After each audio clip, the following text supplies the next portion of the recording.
محترم بزرگوں، دوستوں، میرے دینی اور ایمانی بھائیوں، ہم جب قرآن و حدیث کا مطالعہ کرتے ہیں تو ہمیں پتہ چلتا ہے کہ ایک چیز ایسی ہے جس کے بارے میں اللہ اور اس کے رسول نے ہمیں بار بار متنبہ کیا ہے، بار بار یاد دہانی کرائی ہے۔ تقریباً کوئی صورت ایسی نہیں ہے جس میں اللہ تعالیٰ نے اس چیز کے بارے میں ہمیں خبردار نہ کیا ہو۔ حضور اکرم صلی اللہ علیہ وسلم نے اپنی سینکڑوں احادیث میں ہمیں اس چیز سے باخبر کیا ہے۔ وہ چیز ایسی ہے کہ جس سے کوئی بندہ خواہ وہ مومن ہو یا یہ کہ مشرک اور کافر ہو خالی نہیں ہے۔ ہر آدمی اس چیز میں رہتا ہے، جیتا ہے۔ وہ چیز دنیا ہے، وہ جگہ دنیا ہے۔ اب ہمیں اس بات کا ذہن و دماغ میں خیال آ گیا ہوگا کہ ہاں یہ وہی چیز ہے جس کو ہم قرآن کریم میں بار بار پڑھتے رہتے ہیں۔ اللہ تعالیٰ نے ہر لحاظ سے ہمیں خبردار کیا۔ قرآن کریم سے زیادہ خوبصورت اور بہتر تعبیر نہیں ہو سکتی اپنے دل کی بات کو کہنے کے لیے۔ اللہ تعالیٰ نے قرآن کریم میں بھی مختلف طریقوں سے اور مختلف الفاظ سے متعدد مقامات پر ہمیں بتایا ہے کہ دنیا کیا شے ہے۔ اللہ تعالیٰ ارشاد فرماتے ہیں وَمَا الْحَيَاةُ الدُّنْيَا إِلَّا مَتَاعُ الْغُرُورِ کہ یہ دنیا دھوکے کا سامان ہے۔ دنیا یہ مچھر کا پر ہے اور مکڑی کا جالا ہے۔ دنیا نہایت کمزور ہے۔ ہم اس دنیا میں رہتے ہوئے اگر وہی کچھ کریں جس کا اللہ اور اس کے جس چیز کے بارے میں ہم سے مطالبہ ہے تو یہ ہمارے لیے رحمت ہے، برکت ہے اور آخرت میں کامیابی و کامرانی کا ذریعہ ہے۔ لیکن ہم اگر اس دنیا میں رہتے ہوئے اللہ سے غافل ہو جائیں یا یہ کہ شریعت کے تقاضوں کی تکمیل نہ کریں تو پھر یہ دنیا ہمارے لیے وبال جان ہے، بلکہ یہ ظاہری دنیا بھی، موت سے پہلے کی دنیا بھی ہمارے لیے تباہی و بربادی ہے، اور آخرت کی دنیا بھی ہمارے لیے سوائے تباہی کے کچھ نہیں ہے۔ اس لیے اللہ تعالیٰ نے بار بار متنبہ کیا۔ قرآن کریم میں دوسری جگہ ارشاد فرمایا سورہ حدید میں اعلموا انما الحیاۃ الدنیا لعب ولہو، اے لوگوں خوب جان لو کہ یہ دنیا کھیل اور تماشا ہے۔ سورہ عنکبوت کی بہت مشہور آیت ہے ان اوہن البیوت لبیت العنکبوت، ان اوہن البیوت لبیت العنکبوت کہ مکڑی کا جالا اتنا کمزور ہوتا ہے کہ کمزوری کی مثال مکڑی کے جالے سے دی جاتی ہے۔ اللہ تعالیٰ نے اس دنیا کو مکڑی کے جالے سے بھی زیادہ کمزور بتایا ہے۔ اسی طرح اللہ تعالیٰ نے فرمایا یا ایھا الناس ان وعد اللہ حق فلا تغرنکم الحیاۃ الدنیا، اے لوگو تمہارے پروردگار کا وعدہ بالکل سچا ہے، یہ دنیاوی زندگی تمہیں دھوکے میں نہ ڈال دے۔ اللہ تعالیٰ نے فرمایا متاع قلیل، یہ دنیا بہت مختصر ہے، اور اتنی مختصر ہے کہ قیامت کی ہمیشہ ہمیش کی زندگی کے مقابلے میں ایک لمحے اور سیکنڈ کے برابر بھی یہ دنیاوی زندگی حیثیت نہیں رکھتی ہے۔ اسی لیے اللہ تعالیٰ نے قرآن کریم میں ارشاد فرمایا ہے والآخرۃ خیر وابقیٰ کہ آخرت بہتر بھی ہے اور باقی رہنے والی بھی ہے، اور یہ دنیا لمحے بھر کا سامان ہے۔ اللہ تبارک و تعالیٰ نے اسی لیے بار بار متنبہ کیا۔ قرآن کریم کے بجائے جب ہم احادیث پر غور کرتے ہیں تو حضور اکرم صلی اللہ علیہ وسلم نے بھی ہمیں بار بار بتایا، بیدار کیا اور اس کی تباہی و بربادی کے افسانے سنائے۔ پہلے لوگوں کے واقعات بیان کر کے مثالیں بھی دی اور آئندہ کے بارے میں بھی بتایا۔ بارہا ہم روزانہ تعلیم جب ہوتی ہے تو اس میں ضرور دنیا سے متعلق کوئی روایت، کوئی حدیث، صحابی کا کوئی قول یا کسی بزرگ کا کوئی اثر آتا ہے جس کو ہم سنتے ہیں۔ بلکہ بہت مشہور حدیث ہے جس میں حضور نے فرمایا کہ اگر اس دنیا کی حیثیت اللہ تبارک و تعالیٰ کے نزدیک مچھر کے پر کے برابر بھی ہوتی تو کسی نافرمان کو ایک پانی کا قطرہ بھی نہ ملتا، کھانے کے لیے ایک دانہ بھی میسر نہ ہوتا۔ لیکن اللہ تبارک و تعالیٰ نے گویا جب سے دنیا کو بنایا اللہ تبارک و تعالیٰ کے نزدیک اس دنیا کی کوئی اہمیت نہیں رہی۔ ہاں ان لوگوں کے اللہ تبارک و تعالیٰ کے یہاں بے پناہ قدر و منزلت ہے، بہت اہمیت اور فضیلت کے حقدار ہیں وہ لوگ جو اس دنیا میں رہتے ہوئے آخرت کا سامان تیار کرتے ہیں۔ اس کے باوجود ان تمام تر آیات اور روایات کے باوجود ہم دیکھتے ہیں کہ اس دنیا میں انسان کو بہت دھوکے لگتے ہیں، قدم قدم پر انسان دھوکے کھاتا ہے۔ بلکہ اگر کہا جائے تو بہت مشہور مثال ہے شراب کی، جس کو انگریزی میں شاید ایلیوژن کہتے ہیں، جس کو دھوکہ کہا جاتا ہے۔ شراب عربی میں کہتے ہیں اور ایلیوژن انگریزی میں کہتے ہیں۔ آدمی دور سے چل رہا ہے اور سامنے ریت کے ذرات پڑے ہوئے ہیں۔ جب آدمی دور سے ان ریت کے ذرات کو دیکھتا ہے تو اسے لگتا ہے کہ وہاں کوئی پانی کا کنواں ہے، یا یہ کہ وہاں پانی جمع ہوا ہے، یا سمندر ہے، پانی کا کوئی نالا ہے، آبشار ہے۔ لیکن جب قریب جاتا ہے تو دیکھتا ہے کہ یہاں تو پانی نہیں، تو جب وہ دیکھتا ہے تو اسے دھوکہ لگتا ہے کہ میں جس کو پانی سمجھ رہا تھا یہ تو ریت کے ذرات ہیں۔ اسی طرح ہم دیکھیں جب کوئی آدمی ٹرین میں بیٹھا ہوتا ہے اور اس کی ٹرین اگر رکی ہوئی ہو اور اس کے سامنے دوسری پٹری پر تیز رفتار سے ٹرین آ رہی ہو یا جا رہی ہو، تو جس رکی ہوئی ٹرین میں آدمی بیٹھا ہے جب اس ٹرین کو دیکھتا ہے تو اسے یوں محسوس ہوتا ہے کہ میری ٹرین بھی چل رہی ہے، تو یہاں بھی انسان دھوکہ کھا جاتا ہے۔ اس طرح قدم قدم پر انسان کو دھوکے لگتے ہیں اور انسان ان دھوکوں سے متاثر ہو جاتا ہے اور ان دھوکوں کا شکار ہو جاتا ہے۔ حضور اکرم صلی اللہ علیہ وسلم کی کیا کیفیت رہا کرتی تھی دنیا میں رہتے ہوئے؟ مشہور الفاظ ہیں، کان رسول اللہ صلی اللہ علیہ وسلم دائم الفکر متواصل الاحزان، کہ حضور ہر وقت فکر مند رہا کرتے تھے اور دیکھنے والا یہ سمجھتا تھا کہ حضور اکرم صلی اللہ علیہ وسلم پر غموں کا کوئی انبار ہے اور آپ بہت زیادہ غمگین ہیں، کسی بات کو لے کر بہت زیادہ ٹینشن میں ہیں۔ حالانکہ ہم اس کی وجہ جانتے ہیں، حضور کو اپنی آل و اولاد کی، کاروبار کی کوئی فکر نہیں تھی۔ بنیادی طور پر حضور کو جو فکر لاحق تھی وہ لوگوں کے درمیان ایمان کی بیداری کی، اسلام کے پیغام کو پہنچا دینے کی، اور کوئی بھی اس دھرتی پر وہ زمین پر اللہ کا نافرمان نہ رہے، ہر لمحہ حضور کو یہ فکر دامنگیر رہتی تھی۔ حضرت ابوبکر صدیق رضی اللہ تعالیٰ عنہ کے بارے میں لکھا ہے کسی نے، رجل حزین، کہ وہ بھی اس طرح لگتے تھے کہ کوئی غمگین آدمی ہو، ان کا بھی مسئلہ بنیادی طور پر یہی تھا۔ حضرت عمر رضی اللہ تعالیٰ عنہ کے بارے میں کتابوں میں لکھا ہے کہ کثیر البکا تھے، وہ یعنی بہت زیادہ رونے والے تھے۔ اب اگر ہم غور کریں انہیں کس چیز کا غم تھا جس کی وجہ سے وہ روتے تھے؟ ان کا کوئی کاروباری نقصان نہیں ہوا تھا، ان کو اولاد کی طرف سے رونے کی کوئی وجہ نہیں تھی، دنیا والوں کی طرف سے وہ پریشان نہیں تھے، وہ اپنی آخرت کو لے کر بہت فکر مند تھے اور اس دنیا کا ہر لمحہ اللہ کی عبادت سے غافل نہ ہو جائے اس لیے اللہ کے خوف سے رویا کرتے تھے۔ خشیت کا غلبہ ہوتا تھا تو آنسو ٹپک پڑتے تھے۔ حالانکہ حضرت عمر رضی اللہ تعالیٰ عنہ اس قدر باہمت اور حوصلہ مند صحابی تھے کہ واقعات بھرے ہوئے ہیں ان کے ہمت اور حوصلے کی داستانیں سنانے کے لیے۔ حضرت علی رضی اللہ تعالیٰ عنہ کے واقعات بھی بہت مشہور ہیں اس بارے میں۔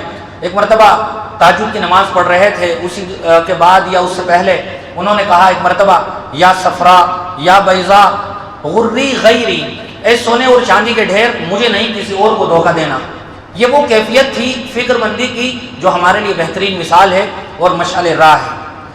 حضرت عثمان غنی رضی اللہ تعالی عنہ کے بارے میں بھی کتابوں میں ایک بات لکھی ہے، وہ فرمایا کرتے تھے کہ جو آدمی مومن صالح ہوتا ہے، سچا پکا مومن ہوتا ہے اور فکر مند ہوتا ہے تو اسے اس دنیا میں 6 غم ہمیشہ لگے رہتے ہیں۔ 6 غم ایسے ہیں جو اسے ہر وقت لگے رہتے ہیں اور وہ ٹینشن میں رہتا ہے۔ وہ 6 غم کون سے ہیں؟ اور وہ اسی مومن کو ہو سکتے ہیں جو مومن ایمانی تقاضوں کو لے کر بیدار ہو، وہ آخرت کے بارے میں مفکر ہو، فکر مند ہو، اسی طرح وہ دنیاوی معاملات میں امانت داری کو لے کر ہر وقت غور و فکر کرتا رہتا ہو۔ یہ غم انہی مومن کو لگتے ہیں اور آدمی پھر ٹینشن میں رہتا ہے۔ ہر مومن کو گویا یہ غم ہوں گے جو آگے آ رہے ہیں۔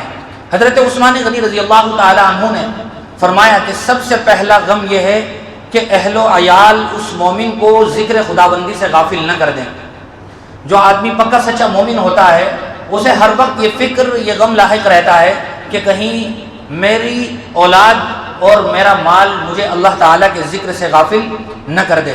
سچی بات یہ ہے کہ اصل زندگی وہی ہے جو اللہ کے ذکر میں گزر جائے، ورنہ تو سراسر شرمندگی ہے۔ اللہ تعالیٰ نے قرآن کریم میں اس بارے میں ہمیں بتایا بھی ہے۔ اللہ تعالیٰ فرماتے ہیں یا ایھا الذین آمنوا لا تہلکم اموالکم ولا اولادکم عن ذکر اللہ، بہت مشہور آیت ہے 28 پارے کی۔ اللہ تعالیٰ نے فرمایا ایمان والو، تمہاری اولاد اور تمہارا مال تمہیں اللہ کے ذکر سے غافل نہ کر دے۔ لا تلہکم اموالکم ولا اولادکم عن ذکر اللہ۔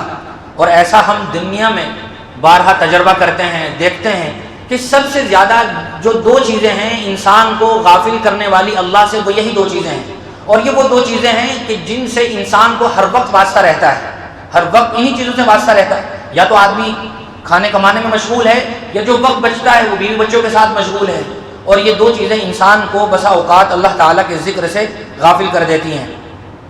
اور ہم جب واقعات پڑھتے ہیں اپنے اکابر کے تو ہمیں پتہ چلتا ہے کہ وہ ان 2 چیزوں کو لے کر بھی کس قدر سیریس اور فکر مند رہا کرتے تھے۔ حضرت ابوبکر صدیق رضی اللہ تعالی عنہ کا واقعہ ہے کہ وہ مال کو لے کر کس قدر فکر مند ہیں کہ ان کو بیت المال سے بہت ہی مختصر سا راشن ملا کرتا تھا جس سے گزر بسر بھی مشکل سے ہوتی تھی، لیکن چونکہ وہ مسلمانوں کے امیر تھے خلیفۃ المسلمین تھے، لہذا ہر وقت وہ یہ سوچتے تھے کہ کہیں میرا حصہ عام مسلمان مزدور سے ضرورت مند سے زیادہ نہ ہو جائے جو مجھے بیت المال سے ملتا ہے۔ ایک مرتبہ ان کی بیوی نے یہ کہا کہ ہمارا کچھ میٹھے کو جی چاہتا ہے کھانے کو، جیسے ہمارے یہاں ہر دعوت کے بعد کچھ نہ کچھ میٹھا کھاتے ہیں، شادیوں کی میں ہم دیکھیں تو 10 طرح کے میٹھے پکوان موجود ہوتے ہیں، چھوٹی سے چھوٹی دعوت بھی میٹھے سے خالی نہیں ہوتی ہے۔ تو گیا ایک مرتبہ لمبے عرصے کے بعد ان کی بیوی نے اپنے شوہر نامدار سے حضرت ابوبکر صدیق رضی اللہ تعالی عنہ سے یہ خواہش کی کہ مجھے کچھ میٹھا کھانے کا جی ہے، کوئی سویٹ ڈش بننی چاہیے ہمارے یہاں۔ تو حضرت ابوبکر صدیق رضی اللہ تعالی عنہ نے منع کر دیا کہ اتنی گنجائش نہیں ہے کہ اس کا کوئی انتظام ہو سکے۔ تو جب وہ حضرت ابوبکر سے مایوس ہو گئی تو انہوں نے سوچا کہ میں ہی کچھ کرتی ہوں جس سے کم کچھ انتظام ہو جائے۔ تو جو ماہانہ راشن یا جو کچھ ماہانہ حضرت ابوبکر صدیق رضی اللہ تعالیٰ عنہ کو خرچے کے طور پر بیت المال سے ملتا تھا، انہوں نے روزانہ خرچے میں سے کٹوتی کرنی شروع کی، اور کٹوتی کرتے کرتے مہینے میں اتنا کچھ بچ گیا کہ جس سے وہ حلوہ بنا سکتی تھی، اور انہوں نے حلوہ بنا لیا۔ حضرت ابوبکر صدیق رضی اللہ تعالیٰ عنہ جب دسترخوان پر بیٹھے تو آپ نے پوچھا کہ یہ کہاں سے آیا؟ تو انہوں نے وہ پوری کارگزاری سنائی۔ تو حضرت ابوبکر صدیق رضی اللہ تعالیٰ عنہ نے اپنے گزارے بھتے میں سے ملنے والے اتنے حصے کو کم کر دیا کہ جتنے میں ذرا سی میٹھا بننے کی گنجائش بچ گئی تھی، پورے مہینے کا بچا تھا۔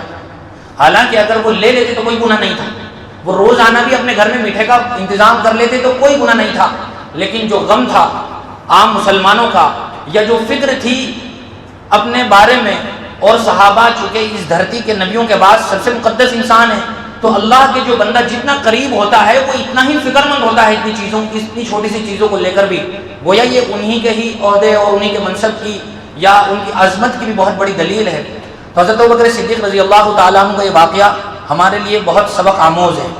حضرت عمر رضی اللہ تعالیٰ عنہ کا واقعہ ہے، ایک مرتبہ ان کے پاس بیت المال میں فتوحات کا کچھ سامان آیا، کوئی جنگ ہوئی، مال غنیمت کا کچھ سامان آیا، تو اس سامان میں عطر بھی تھا، خوشبو کی بوتلیں بھی تھیں۔ تو ان کی بیوی نے خواہش کا اظہار کیا کہ میں اس کو تقسیم کر دوں، تو حضرت عمر رضی اللہ تعالیٰ نے منع کر دیا کہ آپ تقسیم نہ کریں۔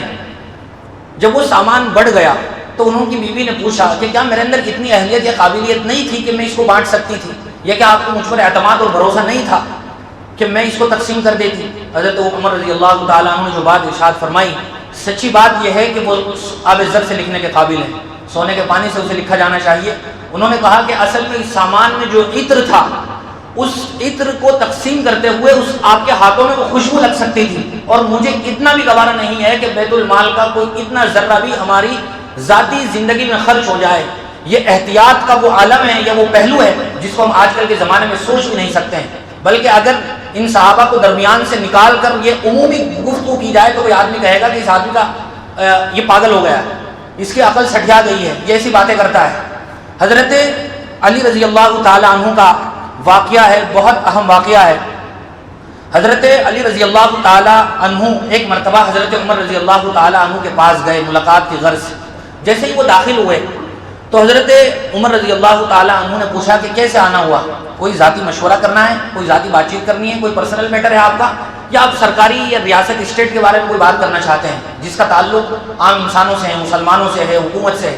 تو انہوں نے کہا کہ نہیں، مجھے کوئی ذاتی زندگی کے بارے میں مشورہ کرنا ہے آپ سے۔ تو حضرت عمر رضی اللہ تعالیٰ عنہ نے جو چراغ جل رہا تھا اس چراغ کو بجھا دیا۔ تو حضرت علی رضی اللہ تعالیٰ عنہ کو بڑا تعجب ہوا کہ مہمان کے آنے پر تو آدمی روشنی جلاتا ہے، پہلے سے عام لائٹ جل رہی ہو تو کنکو میں بھی روشن کر دیتا ہے، آپ نے جلتی ہوئی روشنی کو ہی بجھا دیا۔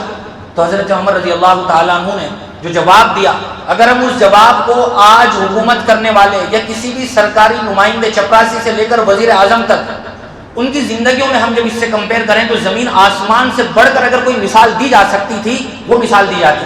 انہوں نے کہا اصل میں مسئلہ یہ ہے کہ جب آپ مجھ سے اپنی ذاتی زندگی کے بارے میں مشورہ کرنے آئے ہیں تو اس چراغ میں جو تیل جل رہا ہے وہ بیت المال کا تیل جل رہا ہے جس کا تعلق عام مسلمانوں سے ہے، ہم سے اس کا تعلق نہیں ہے، اس لیے میں نے چراغ بجھا دیا۔ اب آپ اپنی بات سنائیں، کیا کہنا چاہتے ہیں؟ یہ تو صحابہ کرام کے واقعات ہیں، اس طرح کے واقعات ہمیں اکابر کی زندگی میں بھی دیکھنے کو ملتے ہیں۔ بہت سارے دارالعلوم دیوبند کے اساتذہ کے واقعات ہیں، مظاہر علوم کے بہت سارے بزرگان دین کے، جب وہ اپنی درسگاہ میں ہوتے تھے اور ان کے پاس ان کا کوئی مہمان یا ان سے جڑی ہوئی ضرورت کا کوئی آدمی آ جاتا تھا تو وہ جیسے ہی کوئی آدمی درسگاہ میں کلاس میں داخل ہوتا تو وہ ٹائم نوٹ کر لیتے تھے کہ یہ آدمی 10:05 پر میرے پاس آیا ہے، اور جب وہ رخصت ہوتا تھا تو پھر ٹائم نوٹ کر لیتے تھے اور کہ یہ آدمی 10:30 پر میرے پاس سے واپس گیا ہے. اس طرح وہ یہ کام روزانہ کرتے تھے، یا جب بھی ضرورت پیش آتی تھی تب وہ یہ کام کیا کرتے تھے. اور اخیر مہینے میں جب تنخواہ ملنے کا وقت ہوتا تھا تو وہ آفس میں اور دفتر میں ایک چٹھی بنا کر، ایک نوٹ بنا کر لکھ کر بھیجتے تھے کہ میری مہینے کی جو تنخواہ بنتی ہے، چونکہ تنخواہ وہ پڑھائی کی نہیں ملتی مدرسے میں مدرس کو، وہ ملتی ہے ٹائم دینے کی، تو میں نے اتنا ٹائم اپنی ذاتی ضرورت میں استعمال کیا ہے، میری سیلری میں سے، میری تنخواہ میں سے اتنے پیسے کٹ کر دینا، اس کا میں حقدار نہیں ہوں. آج کے زمانے میں اگر یہ بات کی جائے تو بڑی اوپری لگتی ہے، بہت اجنبیت کا احساس ہوتا ہے. یہ حضرات اکابر کی وہ داستانیں ہیں جو ہماری آنکھیں کھول دینے کے لیے کافی ہیں. یہ فکر مندی تھی حضرات اکابر کی. اسی طرح ابھی جو آیت ذکر کی گئی تھی اللہ تعالیٰ نے کہ یہ مال اور اولاد تمہیں اللہ تعالیٰ کے ذکر سے غافل نہ کر دے، ایک دوسری آیت ہے جو اللہ تعالیٰ نے ذکر فرمائی مال اور اولاد ہی کے تعلق سے. اللہ تعالیٰ فرماتے ہیں یا ایھا الذین آمنوا ان من ازواجکم و اولادکم عدوا لکم فاحذروہم. اے ایمان والو، تمہاری بیویاں اور تمہاری اولاد یہ تمہاری دشمن ہیں، تم ان کو دشمن ہی سمجھو اور ان سے ہوشیار رہو، خبردار رہو. اب اگر ہم اس آیت کو آگے اور پیچھے سے بغیر جوڑے بغیر دیکھیں تو یہ عجیب سا مطلب لگتا ہے کہ شریعت کیا کہہ رہی ہے. تو اس کا بنیادی طور پر مطلب یہ ہے کہ مال اور اولاد اگر اللہ کے منشے اور مرضی کے مطابق استعمال ہو رہے ہیں تو یہ دنیا اور آخرت کا کامیابی کا بہت بڑا سامان ہے. اگر یہ مال اور اولاد ہمیں اللہ کے ذکر سے غافل کر دیں تو پھر یہ ہمارے دشمن ہیں. بہت سی مرتبہ دیکھا گیا کہ بیویوں کے چکر میں شوہر حرام کمائی پر مجبور ہو جاتا ہے. بیوی اپنے سامنے اپنے شوہر کے سامنے اتنے تقاضے کرتی ہے، اتنی ڈیمانڈ رکھ دیتی ہے، مجھے یہ بھی چاہیے، مجھے ہر مہینے باہر فلاں ہوٹل میں کھانا بھی کھانا ہے، مجھے وہ زیور بھی چاہیے، مجھے میک اپ کے لیے فلاں کریم بھی دستیاب ہے. ہر مہینے اتنے تقاضے ہوتے ہیں شوہر کے سامنے کہ بسا اوقات شوہر اپنے بیوی اور بچوں کے ان تقاضوں کو پورا کرنے کے لیے حرام کمائی پر مجبور ہو جاتا ہے. تو پھر یہ بیوی اور اولاد یہ پھر اس کے لیے دشمن ہے اگر انسان ان کی چاہت پورا کرنے کے لیے حرام کمائی سے بھی دریغ نہ کرے.